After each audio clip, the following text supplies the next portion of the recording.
Hello everyone, welcome back to my YouTube channel English literature zone. आज के video में हम लोग लैंग्वेज वैरायटी से रिलेटेड अलग अलग टर्म के बारे में पढ़ने वाले हैं। इस वाले वीडियो में सबसे पहले लैंग्वेज क्या होता है, लैंग्वेज की डेफिनेशन को हम एक पेज में लिख रखे हैं। उसके बाद लैंग्वेज वैरायटी के बारे में डिस्कस किए हुए हैं। डायलेक्ट्स, इडियोलेक्ट्स, रजिस्ट्रार, पिजीन एंड क्रियोल दोनों की डेफिनेशन को दिए हुए हैं। दोनों के बीच क्या डिफरेंस होता है जो कि मोस्टली पूछता है, इसको भी डिस्कस कर रखे हैं। और एंड में सबसे स्टैंडर्ड लैंग्वेज को डिस्कस किए हुए हैं। ठीक है, तो अगर आप लोग के सिलेबस में लैंग्वेज वैरायटीज़ है ना, तो कंफर्म ये वाली वीडियो आप लोग के लिए काफ़ी हेल्पफुल होगी। स्टार्ट करते हैं। हम कोशिश किए हुए नोट्स का लैंग्वेज काफ़ी ईजी रखने का, ताकि आप लोग को आसानी से समझ आए। Language is a way of communication. Language जो है वो कम्युनिकेशन का एक वे है, इट मीन्स तरीका है। कम्युनिकेशन इट मीन्स हो जाता है बातचीत करने का, संवाद करने का। The word language has been derived from Latin word lingua. जो हम लोग का लैंग्वेज वर्ड है ना, उसको लिया गया है या उसकी जो उत्पत्ति हुई है ना, लैटिन के शब्द लिंगुआ से हुई है, विच मीन्स टंग, जिसका की अर्थ होता है टंग, इट मीन्स जीव। So anything which can be expressed by the help of tongue is called language. तो इस प्रकार कोई भी चीज़ जो उसको हम एक्सप्रेस करते हैं, अभिव्यक्त करते हैं टंग के हेल्प से, जीव के हेल्प से, उसको हम लोग लैंग्वेज कहते हैं, भाषा कहते हैं। ऑटो जैस्पर्सन ए डैनिश लिंग्विस्टिक। ऑटो जैस्पर्सन जो कि एक डैनिश के लिंग्विस्टिक है, भाषाविद हैं, डिफाइंस लैंग्वेज एज, वो लैंग्वेज की परिभाषा देते हैं या लैंग्वेज की जो व्याख्या करते हैं इस तरीके से करते हैं। Language is a set of human habits. Language जो है एक सेट है ह्यूमन हैबिट्स का, इट मीन्स मानव की आदतों का एक सेट होता है language. The purpose of which is, जिसका कि उद्देश्य होता है, to give expression to human thoughts and feelings. की लैंग्वेज का उद्देश्य क्या होता है, ह्यूमन थॉट्स, मानवीय थॉट्स को, मानवीय विचार को और मानवीय अनुभवों को एक्सप्रेस करना, अभिव्यक्त करना। ठीक है, तो इस तरीके से जो है ऑटो जैस्पर्सन डिफाइन किए हुए हैं लैंग्वेज को। Language is a special gift of God to man. Language जो है एक स्पेशल गिफ्ट होता है, मुख्य गिफ्ट होता है जो कि भगवान के द्वारा दिया गया है मनुष्यों को। It is language that separate human beings from animals. ये भाषा ही है जो कि मनुष्यों को ना एनिमल से, जानवरों से अलग करती है। It is a tool for uniting people and dividing people. ये एक टूल है, एक साधन है जिसके जरिए लोगों को यूनिटिंग, इट मीन्स एक साथ भी लाया जाता है, और डिवाइडिंग, और लैंग्वेज जो है लोगों को डिवाइड भी करती है, बांटती भी है। अब आगे हम लोग लैंग्वेज वैरायटीज़ के डेफिनेशन को देखेंगे। Language varieties are different form of the same language. Language variety जो होता है ना, वो एक ही लैंग्वेज का अलग अलग रूप है, अलग अलग फॉर्म है। When a language changes a little depending on place, people and situation, कि जब किसी भाषा में थोड़ा सा बदलाव आता है, किसके आधार पर, प्लेस, जगह के आधार पर, लोगों के आधार पर, या किसी सिचुएशन के में जो है किसी भाषा में जब थोड़ा बहुत भी बदलाव आता है ना, it is called a language variety. तो इसको लैंग्वेज वैरायटी कहा जाता है। एग्जाम्पल के जरिए समझते हैं हम लोग। English has different varieties. English language जो है ना, उसका अलग अलग वैरायटी है, प्रकार है। जैसे कि अमेरिकन इंग्लिश, ब्रिटिश इंग्लिश दोनों अलग अलग होता है, और इंडियन इंग्लिश इन दोनों से अलग होता है। तो ये एक ही भाषा का अलग अलग प्रकार हो गया। Hindi has different varieties. Hindi का भी अलग अलग वैरायटी होता है, जैसे कि अवधी, भोजपुरी, मगही। हिंदी लैंग्वेज से ही जो है इन सारे डायलेक्ट्स, इट मीन्स बोलियों की उत्पत्ति हुई है। इन सोशियोलिंग्विस्टिक में language variety also called lects. Language variety को जो है लेक्ट कहा जाता है सोशियोलिंग्विस्टिक में। Types of language varieties. अब आगे हम लैंग्वेज वैरायटी के टाइप को डिस्कस कर रखे हैं, जिसमें कि सबसे पहला हम लोग का है dialects. A dialect is the language used by the people of a specific area, class, district और any other group of people. Dialect जो होता है ना, एक लैंग्वेज होता है जिसको कि यूज़ किया जाता है किसी स्पेसिफिक, किसी विशेष एरिया, क्षेत्र के लोगों के द्वारा, किसी विशेष क्लास, इट मीन्स वर्ग के लोगों के द्वारा, किसी डिस्ट्रिक्ट, किसी स्पेसिफिक जिला के लोगों के द्वारा, या फिर जब किसी ग्रुप ऑफ पीपल, मतलब लोगों के समूह के द्वारा किसी स्पेसिफिक लैंग्वेज को यूज़ किया जाता है ना, उसी को डायलेक्ट कहते हैं, बोली कहते हैं। फॉर इंस्टेंस, उदाहरण के लिए, English as used in America differ from English as used in Britain. जैसे कि इंग्लिश जो कि अमेरिका में यूज़ किया जाता है वो अलग होता है ब्रिटेन में यूज़ किए जाने वाले इंग्लिश से। इन एक्सेंट, वो और किस आधार पे अलग होता है, एक्सेंट के आधार पे अलग होता है। एंड सम वोकैबुलरी भी अलग अलग होती है। अमेरिकन इंग्लिश में अलग होता है और ब्रिटेन इंग्लिश में अलग होता है, कुछ शब्दों का जो वोकैबुलरी होता है। दिस आर इंग्लिश डायलेक्ट्स, और यही जो होते हैं इंग्लिश के डायलेक्ट्स होते हैं, कि अमेरिकन इंग्लिश का एक अलग डायलेक्ट हो गया, और ब्रिटेन इंग्लिश जो है इंग्लिश का एक अलग डायलेक्ट हो गया। Dialects frequently mirror A groups regional, social and cultural identity. और डायलेक्ट्स जो है ना, बोलियां जो है अक्सर एक समूह की क्षेत्रीय, सामाजिक या सांस्कृतिक पहचान को प्रतिबिंबित करती है, दिखाती है। अब टाइप्स ऑफ डायलेक्ट्स कितने प्रकार के होते हैं? सबसे पहले मतलब मोस्टली तो और भी प्रकार है, लेकिन जो मेन 3 तरह के डायलेक्ट्स हैं ना, वो हम डिस्कस किए हुए हैं। सबसे पहले रीजनल डायलेक्ट्स, सोशल डायलेक्ट्स, और जो हम लोग के सिलेबस में ही है इडियोलेक्ट्स को डिस्कस किए हुए हैं। रीजनल डायलेक्ट क्या होता है? ए regional dialect is not a distinct language. Regional dialect जो है कोई डिस्टिंक्ट, इट मीन्स कोई अलग भाषा नहीं होती है, but A variety of language, बल्कि लैंग्वेज का ही, भाषा का ही एक प्रकार होता है। Spoken in a particular area of a country, मतलब किसी देश के किसी पार्टिकुलर, किसी विशेष एरिया में, किसी स्पेसिफिक एरिया में जब कोई भाषा बोली जाती है तो उसको रीजनल डायलेक्ट्स कहते हैं। For example, Bhojpuri and Maithili are dialectal variation of Hindi language. जैसे कि भोजपुरी और मैथिली जो है वो हिंदी का ही डायलेक्शियल वेरिएशन है, अलग अलग रूप है, ठीक है। क्योंकि एक जो पूरा कंट्री है भारत, उसमें भोजपुरी बोली जा रही है किसी स्पेसिफिक एरिया के लोगों के द्वारा, किसी स्पेसिफिक एरिया के लोगों के द्वारा बिहार में मैथिली बोली जाती है। तो ये सब जो है रीजनल डायलेक्ट्स हो गया, भोजपुरी हो या मैथिली हो। अब आगे है सोशल डायलेक्ट, इट मीन सामाजिक डायलेक्ट, सामाजिक बोली के बारे में पढ़ते हैं। Also known as sociolect. Social dialect को हम लोग सोशियोलेक्ट के नाम से ही जानते हैं, तो अगर सोशियोलेक्ट भी पूछ दिया तो आप कंफ्यूज मत होना। Is associated with a particular class, ये किसी स्पेसिफिक क्लास से संबंधित होता है, किसी स्पेसिफिक वर्ग से संबंधित होता है। A social dialect is specifically used by a particular group of people living in society. जो सोशल डायलेक्ट होता है, सामाजिक जो बोलियां हैं, वो मुख्यतः यूज की जाती है किसी पार्टिकुलर, किसी विशेष लोगों के समूह के द्वारा जो कि किसी सोसाइटी में रहते हो। एग्जाम्पल, उदाहरण के लिए, डिफरेंट सोशल डायलेक्ट्स, जैसे कि अलग अलग सोशल डायलेक्ट्स में exist between working class and upper class group. मतलब अपर क्लास, समाज में जो अपर क्लास लोग होते हैं, जो थोड़े धनी लोग होते हैं, उनका जो डायलेक्ट होता है ना, और जो वर्किंग क्लास के लोग होते हैं, वर्किंग क्लास इट मीन्स हम लोग बोल सकते हैं जो मजदूर हो या फल सब्जी बेचते हो, तो जो वर्किंग क्लास के लोग होते हैं और जो दूसरे अपर क्लास के लोग होते हैं, दोनों मतलब एक ही एरिया में रह रहे हैं, लेकिन दोनों का डायलेक्ट जो है अपने समाज के आधार पर वो अलग हो जाता है। इसी को हम लोग सोशल डायलेक्ट कहते हैं, ठीक है। कि अपर क्लास और जो लोअर क्लास के लोग होते हैं, वर्किंग क्लास के लोग होते हैं, दोनों का डायलेक्ट अलग अलग होता है। अब इडियोलेक्ट के बारे में पढ़ लेते हैं, उसके डेफिनेशन को देख लेते हैं। It is also known as individual dialect. Idiolect को जो है हम लोग इंडिविजुअल डायलेक्ट के नाम से भी जानते हैं। Idiolect is used by all individuals living in a society. Idiolect जो है सारे लोगों के द्वारा, ऑल इंडिविजुअल्स मतलब हो जाता है हर व्यक्ति के द्वारा यूज किया जाता है जो भी किसी सोसाइटी में रहता है। All people of a country use this dialect in their speech, मतलब किसी भी देश के सारे लोग जो है अपने स्पीच में, अपने भाषा में जो है इडियोलेक्ट का यूज करते हैं। Every person has a different tone, accent, pronunciation, it is called idiolects. कि हर इंसान जो होता है ना, उसका अलग अलग बात करने का टोन होता है, एक्सेंट अलग अलग होता है, प्रोनाउंसिएशन अलग अलग तरीके से उच्चारण करता है। इसी को हम लोग इडियोलेक्ट्स कहते हैं, ठीक है। हर इंसान का इडियोलेक्ट्स अलग अलग होता है। हस्टन सेज, हस्टन जो कि एक अमेरिकन स्कॉलर है, अमेरिका के काफ़ी प्रसिद्ध विद्वान हैं, वो कहते हैं you are what you speak, आप वही हैं जो आप बोलते हैं, एंड हाउ यू स्पीक, और आप जैसे बोलते हैं। तो इस तरीके से जो है हस्टन लाइन यूज किए हुए हैं लैंग्वेज के लिए। अब जो सेकेंड टर्म है हम लोग का रजिस्टर्स, उसके बारे में पढ़ेंगे। Register is defined as the way a speaker uses language differently in different circumstances. Register जो है उसकी व्याख्या की जाती है इस तरीके से कि कैसे जो एक स्पीकर है, एक वक्ता है ना, एक ही लैंग्वेज का यूज करता है डिफरेंटली, अलग अलग तरीके से, इन डिफरेंट सर्कमस्टेंसेस, अलग अलग परिस्थिति में अलग अलग तरीके से। जब एक ही इंसान बोलता है ना एक ही लैंग्वेज को, जैसे फॉर एग्जाम्पल अभी हम हिंदी बोल रहे हैं तो वो अलग तरीके से होगा।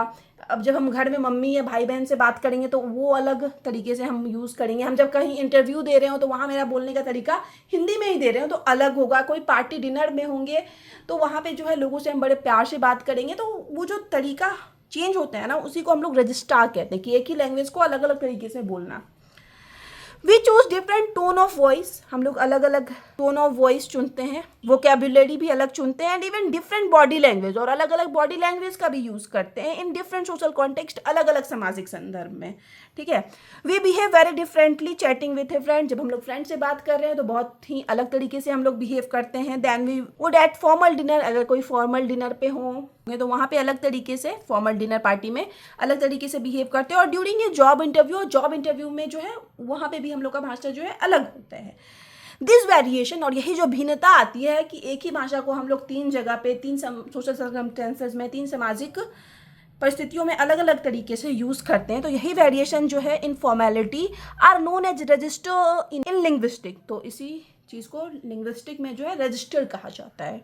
ठीक है, अब आगे है Halliday the father of register, define it as Halliday, जिनका कि पूरा नाम माइकल हेलिडे है। ये ब्रिटेन के काफ़ी फेमस लिंग्विस्टिक स्कॉलर हैं। ये जो डिफाइन करते हैं, व्याख्या देते हैं रजिस्टर की, वो इस तरीके से देते हैं कि the relationship between language and the feature of the context, कि भाषा और उसके संदर्भ के विशेषता के बीच में जो संबंध होता है ना, उस रूप में डिफाइन करते हैं रजिस्टर को।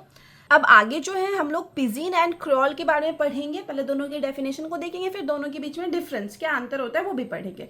सबसे पहले पिजीन के डेफिनेशन को देखते हैं। Pidgin is a new language. Pidgin जो है एक नई भाषा होती है which develops in situation way speakers of different languages need to communicate but don't share a common language. Pidgin जो है एक नई भाषा होती है जिसका कि विकास डेवलप जो है वो तब होता है, उस सिचुएशन में होता है जब स्पीकर ऑफ डिफरेंट लैंग्वेज, अलग अलग लैंग्वेज बोलने वाले स्पीकर जो हैं कम्युनिकेट करने की कोशिश करते हैं, या फिर कोई आवश्यकता पड़ जाती है जिस वजह से वो अलग अलग लैंग्वेज के लोग बात करने की कोशिश करते हैं, but don't share a common language, but दोनों का कोई कॉमन लैंग्वेज नहीं होता है। ठीक है, तो उस सिचुएशन में जो भाषा का विकास होता है ना, उसी के लिए जो है ये पिजीन टर्म यूज़ किया गया है। फॉर एग्जांपल, किसी फ्रेंच के आदमी से हम मिलते हैं, हम या तो इंग्लिश बोलेंगे या तो हिंदी बोलेंगे, उसके अलावा और कोई लैंग्वेज बोलेंगे नहीं। फ्रेंच तो बिल्कुल नहीं बोलेंगे। तो हम दोनों, सामने कोई फ्रेंच का है और हम दोनों बात करने के लिए जिस लैंग्वेज का है, जिस तरीके से एक दूसरे को समझाने की कोशिश करेंगे ना अपनी बात को, आधा इंग्लिश आधा हिंदी और थोड़ा बहुत फ्रेंच का यूज़ करते हुए, तो वो जो लैंग्वेज है ना वो पिजीन कहलाएगा। ठीक है, उसी लैंग्वेज के लिए पिजीन टर्म का यूज़ किया गया कि जब दो अलग अलग लैंग्वेज जानने वाले लोग बात करने की कोशिश करते हैं लेकिन दोनों का कोई भी तरीके से लैंग्वेज जो है कॉमन नहीं होता है। It is a language with no native speaker. ये एक ऐसा लैंग्वेज होता है जिसका कोई नेटिव स्पीकर नहीं होता है, कोई मूल निवासी नहीं होता है। इस लैंग्वेज को बोलने वाला कोई ये नहीं होता है कि स्टार्टिंग से ही जन्म से ही किसी को ये लैंग्वेज आती हो। It is not one's first language, ये किसी का पहला लैंग्वेज नहीं होता है, but it is a contact language, बल्कि ये एक कॉन्टैक्ट लैंग्वेज होती है। अब है David Crystal defines pidgins as. अब डेविड क्रास्टल जो है पिजन को डिफाइन करते हैं, पिजन की व्याख्या देते हैं। A language with a markedly reduced grammatical structure, lexicon and stylistic range. एक ऐसे लैंग्वेज के रूप में वो बताते हैं पिजन को जिसमें कि ग्रामेटिकल स्ट्रक्चर, इट मीन्स व्याकरणिक संरचना को बहुत कम फॉलो किया जाए, व्याकरणिक संरचना को कम किया जाए। लेक्सियन इट मीन्स जो वोकैबुलरी यूज़ की जाए, जो शब्दावली यूज़ की जाए वो कम हो। एंड स्टाइलिक रेंज, और किसी भी तरह के शैली को कम फॉलो किया जाए। Formed by two mutually unintelligible speech communities, जो दो परस्पर अस्पष्ट भाषण समुदायों द्वारा बनाई गई है। ठीक है, ये अस्पष्ट लैंग्वेज होती है। अब आगे क्रियोल क्या होता है उसके डेफिनेशन को देखते हैं। When two pidgin language speakers marry and their children start learning pidgin as their first language and it becomes the mother tongue of a community, it is called creole. कि जब दो पिजन बोलने वाले speaker जो हैं, वक्ता जो हैं, शादी करते हैं और उनका जो बच्चा होता है वो पिजन को अपने फर्स्ट लैंग्वेज के रूप में सीखना शुरू करता है, और ये जो है उस बच्चे की पिजन लैंग्वेज जो है बच्चे का मदर टंग बन जाती है, मातृभाषा बन जाती है उसके कम्युनिटी का। इट इज़ कॉल्ड क्रियोल, तब वो जो है क्रियोल कहलाती है। ठीक है, पिजन जो थी वो मातृभाषा नहीं थी, लेकिन जो क्रियोल है वो एक मातृभाषा बन जाती है, नेटिव लैंग्वेज, फर्स्ट लैंग्वेज बन जाती है। The most widely known creole language in the world is, और जो सबसे प्रसिद्ध और सबसे फेमस क्रियोल लैंग्वेज है पूरे वर्ल्ड में वो है हैशियन क्रियोल। ठीक है, फ्रांस वाले एरिया में जो है हैशियन क्रियोल डेवलप हो रखा है। अब आगे हम लोग difference between pigeon and creole के बीच में डिफरेंस पढ़ेंगे, अंतर पढ़ेंगे। सबसे पहले डेफिनेशन में डिफरेंस देख लेते हैं। सिंप्लीफाइड लैंग्वेज, ये सिंप्लीफाइड लैंग्वेज होता है। सिंप्लीफाइड इट मीन्स हो जाता है एक सरल भाषा होता है, यूज्ड फॉर कम्युनिकेशन, जिसका यूज़ किया जाता है बातचीत के लिए between speakers of different languages, कि दो अलग अलग लैंग्वेज के स्पीकर्स जो हैं कम्युनिकेशन की कोशिश करते हैं ना, तो बड़ा ही आसान लैंग्वेज होता है। तब जो है ये पिजन जो लैंग्वेज है वो बनता है। फुल्ली डेवलप्ड लैंग्वेज, और क्रियोल जो है वो पूरी तरह से विकसित लैंग्वेज होता है। That arise from pigeon language, जो जिसका कि अराइज होता है, जो उदय होता है वो पिजन लैंग्वेज से ही होता है। When it becomes the native language of A group of speaker, कि जब पिजन लैंग्वेज ही जब किसी स्पेसिफिक ग्रुप ऑफ स्पीकर का ना नेटिव लैंग्वेज बन जाए, मातृभाषा बन जाए, मूल भाषा बन जाए या फर्स्ट लैंग्वेज बन जाए ना, तो वो क्रियोल हो जाता है। अब वोकैबुलरी लिमिटेड होती है पिजन में, मतलब स्टार्टिंग में जब दो अलग अलग भाषा के लोग बात करेंगे तो उनके पास लिमिटेड वोकेबुलरी होती है, लेकिन यहाँ मोर इंटेंसिव, यहाँ पे और ज़्यादा वोकेबुलरी यूज़ होती है। ग्रामर, इसमें सिंप्लीफाइड ग्रामर, बहुत ही साधारण ग्रामर का यूज़ किया जाता है, कोई बहुत ज़्यादा स्पेसिफिक रूल ये वो ध्यान नहीं रखा जाता है, लेकिन यहाँ पे जो ग्रामर है वो मोर कॉम्प्लेक्स और भी जटिल होता जाता है। ठीक है, सारे रूल्स को ध्यान रखना पड़ता है क्रियोल में। उसके बाद है स्टेबिलिटी के आधार पर, स्थायित्व के आधार पर, मे बी टेम्पररी और सिचुएशन। पिजन जो होता है वो टेम्पररी लैंग्वेज होता है कि दो अलग अलग लैंग्वेज के लोग बात करना स्टार्ट किए तो वो टेम्पररी रूप से बात करना स्टार्ट किए, और सिचुएशन के अकॉर्डिंग होता है। Enduring with natural language evolution, और ये जो है ना नेचुरल एक प्राकृतिक भाषा विकास से संबंधित होता है। ठीक है, जैसे बाकी भाषा का जो प्राकृतिक रूप से नेचुरल रूप से इवोल्यूशन होता है, विकास होता है ना, तो इसमें भी क्रियोल में भी वही प्राकृतिक रूप से जो है भाषा का विकास होता है। ऑरिजिन, उत्पत्ति कहाँ से होती है? Created for immediate practical needs, इसको क्रिएट किया जाता है, इसकी जो रचना की जाती है कि तुरंत ही जब प्रैक्टिकल नीड पड़ती है ना तब इसका ऑरिजिन होता है। Develops when children acquire a pidgin as first language, ये तब डेवलप होता है क्रियोल का विकास तब होता है जब कोई बच्चा जो है पिजन को अपने फर्स्ट लैंग्वेज के रूप में सीखता है। अब जो है हम लोग स्टैंडर्ड लैंग्वेज क्या होता है उसके बारे में पढ़ेंगे। इसका डेफिनेशन भी हम एक पेज में ही लिख रखे हैं। A standard language is a form of language, ये भी लैंग्वेज का एक प्रकार है, that is accepted as the correct और ऑफिशियल वर्जन इन कंट्री और कम्युनिटी। जब किसी भी कंट्री या फिर कम्युनिटी के द्वारा जो है किसी भाषा को पूरी तरह से करेक्ट माना जाता है या फिर ऑफिशियल वर्जन एक्सेप्ट कर लिया जाता है, ऑफिशियल लैंग्वेज एक्सपेक्ट कर लिया जाता है ना, तो उसी को स्टैंडर्ड लैंग्वेज कहा जाता है। It is used in education, education के फील्ड में, शिक्षा के लिए, गवर्नमेंट के द्वारा, मीडिया के द्वारा, एंड अदर फॉर्मल सिचुएशन, और भी जो अदर फॉर्मल सिचुएशन होते हैं बिजनेस में या फिर कोई भी होता है ना ऑफिशियल काम करते समय जो है ये स्टैंडर्ड लैंग्वेज का यूज़ किया जाता है। People speak many different dialects in daily life, इंसान जो होता है डेली लाइफ में अपने प्रतिदिन के कामकाज के दौरान जो है ना अलग अलग डायलेक्ट्स बोलता है, अलग अलग बोली बोलता है, but the standard language is common from that everyone can understand. लेकिन जो स्टैंडर्ड लैंग्वेज होता है ना वो सबका कॉमन होता है, एक जैसा होता है, जिसको कि सभी लोग समझ सकते हैं, and use in formal context, और इसका जो यूज़ किया जाता है फॉर्मल कॉन्टेक्स्ट में भी किया जाता है। एग्जाम्पल जैसे कि उदाहरण के जरिए समझते हैं, इन इंडिया, भारत में, Hindi has many dialects, Hindi का ढेर सारा डायलेक्ट है, हिंदी के अंदर ढेर सारी बोलियाँ आती है जैसे कि Bhojpuri, Awadhi, Maithili, but standard language Hindi is used in school. लेकिन जो स्टैंडर्ड लैंग्वेज है हिंदी, उसी का यूज़ किया जाता है स्कूल में, गवर्नमेंट के द्वारा, बुक्स में या फिर मीडिया में भी जो है स्टैंडर्ड लैंग्वेज हिंदी का ही यूज़ किया जाता है। इंग्लिश में भी सेम, इंग्लिश का भी आप एग्जाम्पल इस तरीके से लिख सकते हो। अब है a standard language follow proper grammar rules, standard language में जो है पूरे अच्छे तरीके से सारे ग्रामर के रूल को फॉलो किया जाता है। क्लियर प्रोनाउंसिएशन, अच्छे तरीके से प्रोनाउंसिएशन, साफ सुथरा प्रोनाउंसिएशन, उच्चारण अच्छे से किया जाता है। And A set of vocabulary, vocabulary means इसकी अपनी एक शब्दावली भी होता है, इसका एक अपना डिक्शनरी होता है। लैंग्वेज मतलब बहुत सारा शब्द होता है इसमें। It is often considered the prestigious और हाई वैरायटी ऑफ लैंग्वेज, इसको एक प्रेस्टिजियस, इट मीन्स एक होता है समृद्धिशील, और हाई वैरायटी ऑफ लैंग्वेज, भाषा का जो है हाई वैरायटी मीन्स हो जाता है उच्च क्वालिटी वाला लैंग्वेज माना जाता है स्टैंडर्ड लैंग्वेज को। ठीक है, तो यहाँ पे जो है हम लोग का लैंग्वेज वैरायटी से रिलेटेड सारे टर्म का डेफिनेशन खत्म होता है। वीडियो अगर आपको अच्छा लगा, आपको समझ में आ गया ना, आपके लिए हेल्पफुल है, तो आप लोग वीडियो को लाइक करना, चैनल को सब्सक्राइब करना, कमेंट करके बताना वीडियो आपको कैसा लगा। मिलते हैं नेक्स्ट वीडियो में नेक्स्ट टॉपिक के साथ।